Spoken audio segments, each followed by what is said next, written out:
안녕하세요. 저는 액티스의 데이터 센터 코로케이션 사업자인 ADIK에서 사업 총괄을 맡고 있는 인지훈이라고 합니다. 금일 발표드릴 내용은 AI 전환 시대 한국 DC 시장의 경쟁력 확보에 대한 주제로 발표드리도록 하겠습니다. 오늘 다룰 5가지 소주제를 갖고 왔습니다. 죄송합니다. 오늘 다룰 5가지 소주제를 갖고 왔습니다. 글로벌 투자 급증에 따른 전력 제약 상황과 한국의 4대 병목 현상, 그리고 AIDC, 전력, 냉각, 네트워크의 새로운 설계 표준, 그리고 지속 가능성을 위한 실증 사례 소개 및 앞으로 12개월에서 24개월까지 로드맵에 대한 제언을 주제로 발표드리도록 하겠습니다. AI 인프라의 투자는 계속 최고치를 갱신하고 있습니다. 시장 조사 기관인 델로에 따르면은 25년 1분기 세계 데이터 센터 캐펙스가 전년 대비해서 53% 증가했으며 올해 데이터 센터 전반적으로 시장 전체가 30% 이상 증가할 것으로 예상하고 있습니다. 이러한 성장 원동력은 엔비디아 블랙웰 기반의 고성능 GPU 서버랑 그 다음에 커스텀 GPU 가속기입니다. 여기서 볼 수 있는 첫 번째 인사이트는 데이터 센터 인프라 투자는 급증했지만 여전히 수요를 따라가지 못하고 있으며 전력 가용성과 리드 타임이 성장의 가장 큰 제약으로 작용하고 있습니다. 이 때문에 글로벌 하이퍼스케일러들 같은 경우에 새로운 데이터 센터 입지를 결정할 때 전력 확보, 입지, 그리고 인허가 시간 등을 가장 최우선으로 삼고 있고, 저는 이제 전 세계 글로벌 데이터 센터 고객들과 최접점에 있어서 최근 트렌드를 좀 설명을 드리면, 이전과 같이 8개월에서 10개월의 리드 타임을 기다려 주시지 않고 있습니다. 그래서 지금 오시는 고객들을 보면은 3개월 안에, 가능해 안에만 확인하시고 공급이 없으면 바로 다음 국가로 이동하는 그런 추세에 있습니다. 그래서 이전보다 더 많은 물량을 더 빠르게 받기를 원하고 계시고, 시간의 제약을 가장 큰 허들로 삼고 계십니다.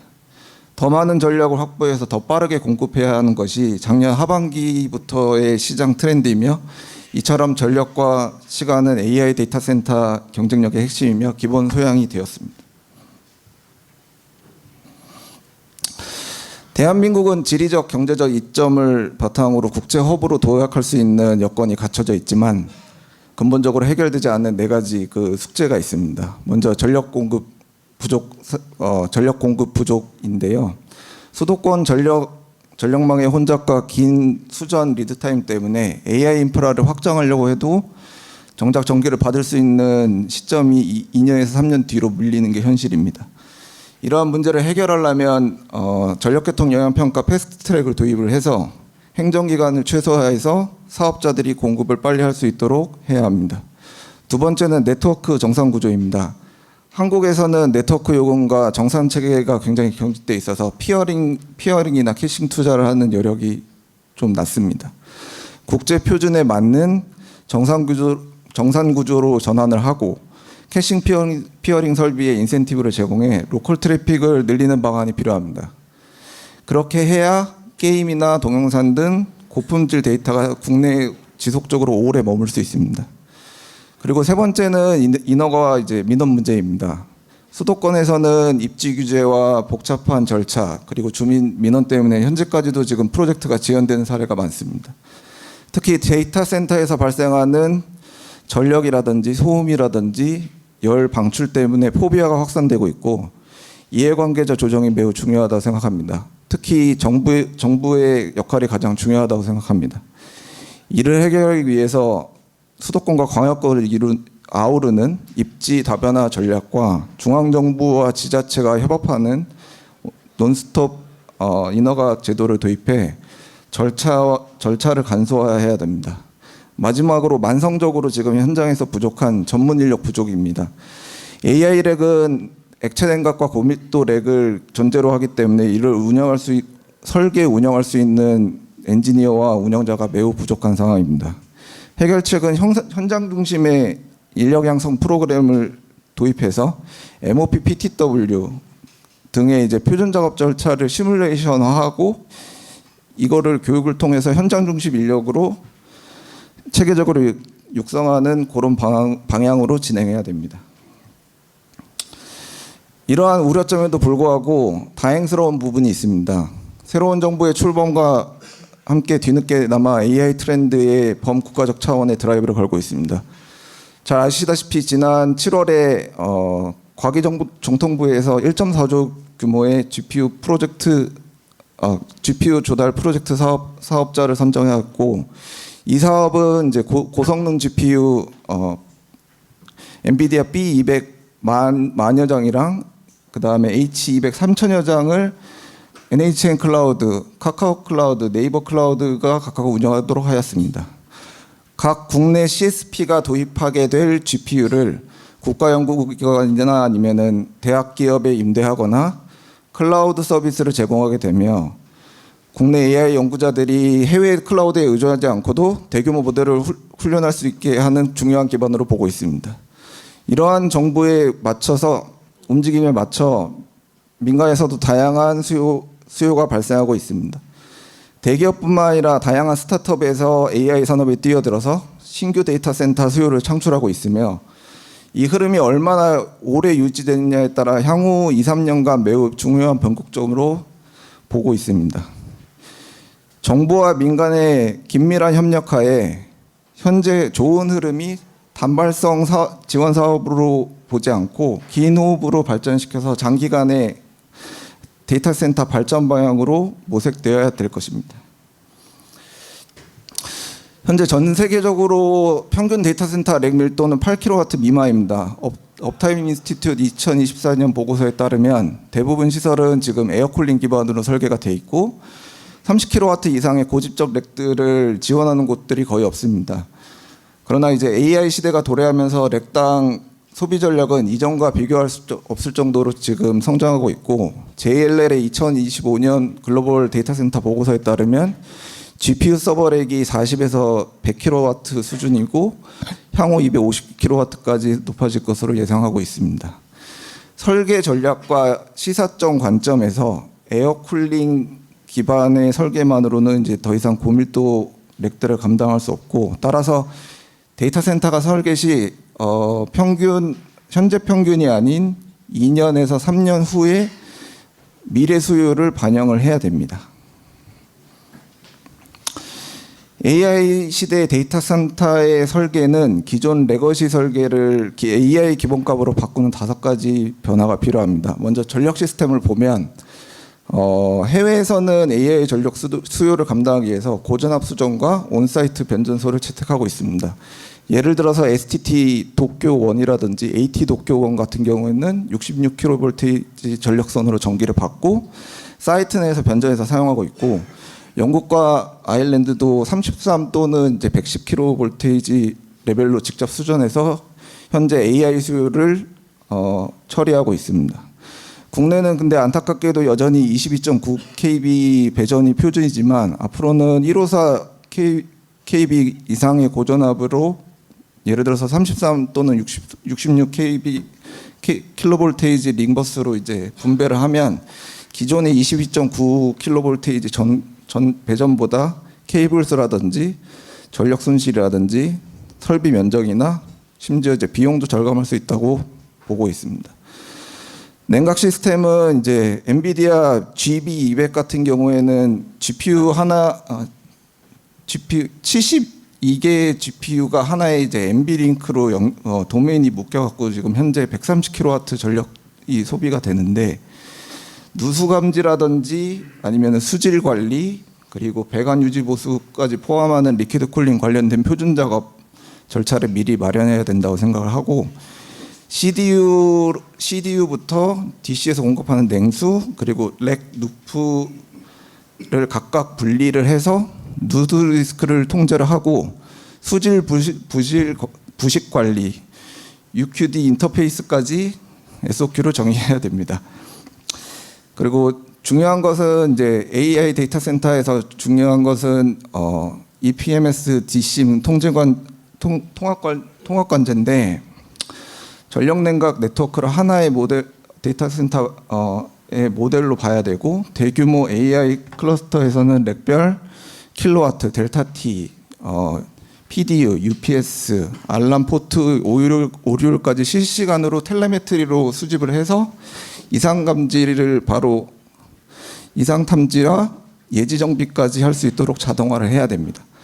이벤트가 발생하면은 럼북이 바로 팝업이 돼서 표준 절차와 연계된 작업 자동 승인 또는 차단으로 연결된 흐름으로 전환되도록 구현해야 됩니다.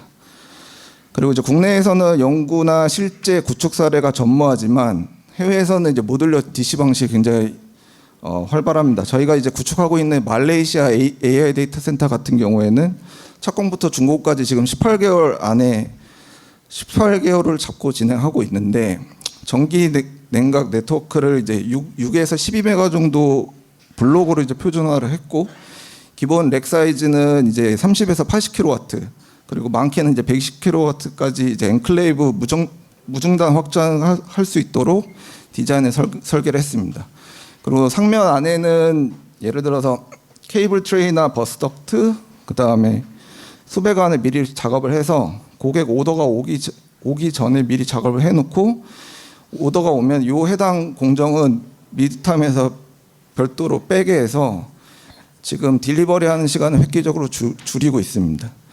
그리고 마지막은 네트워크 패브릭인데요. 요 AI 훈련 서버 같은 경우에는 GPU 8개랑 그 다음에 노드당 이제 GPU 8개랑 CPU 2개를 사용해 갖고 68개 400 또는 800V 800G 포트로 지금 GPU 네트워크가 구성이 되는데, 2026년 이후에는 이제 800에서 1.6테라빗까지 확대될 것으로 보고 있습니다.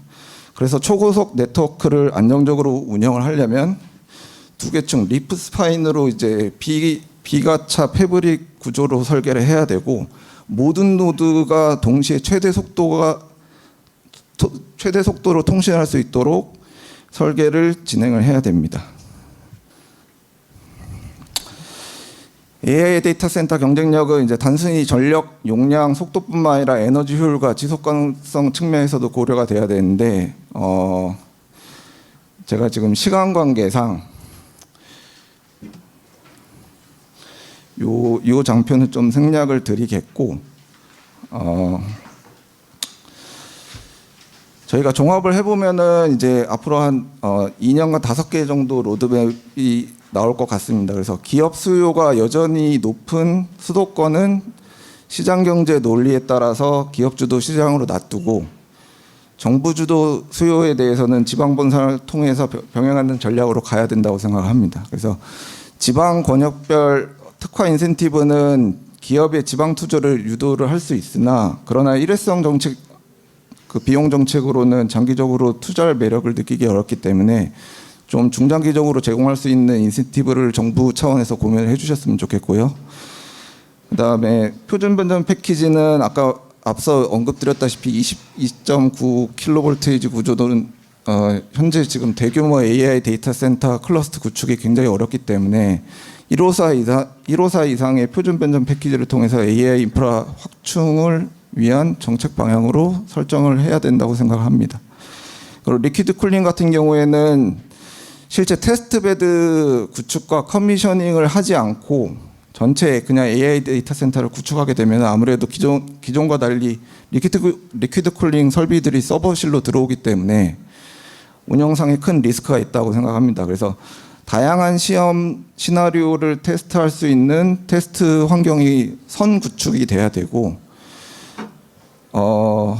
칼본 프리라든지 열애수 사업은 전장에 제가 설명을 못 드렸는데, 현재 지금 신규로 데이터 센터 건설이 논의되는 서울 외곽의 남양주나 또는 세종시 등의 지역 난방공사와 연계를 해갖고 폐열 환수 등의 시범 사업 형태로 논의를 할 수 있을 것 같습니다.